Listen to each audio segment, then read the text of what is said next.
Today we'll show you how to install a classic roller blind. First, we're going to mark out our universal bracket positions. Using a pencil, strike a point at least 55mm away from the window.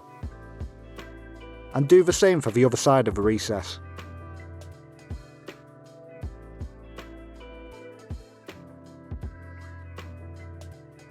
Now we can secure our brackets. We'll start by screwing our idle end into the previously marked spot, ensuring the bracket isn't completely flush against the wall so you can fit your bracket covers. Secure with a second screw, and you can now fit your bracket cover. Once the idle end is secure, we can do the same with our control end bracket.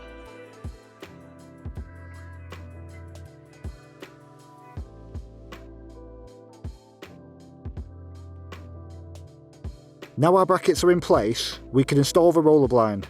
Start by inserting the plunge end of the roller into the idle end bracket, and then pop your control end into place. Once installed, we'll double check the operation of the blind.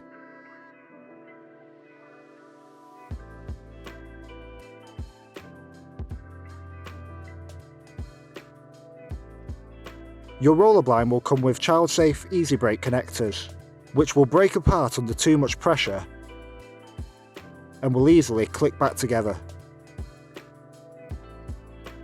Now we can move on to the motorised roller blind. Install your brackets in the blind the exact same way as before. The limits of the blind will already be set, so when you press down on your one-touch remote, the blind will go down to your lower limit,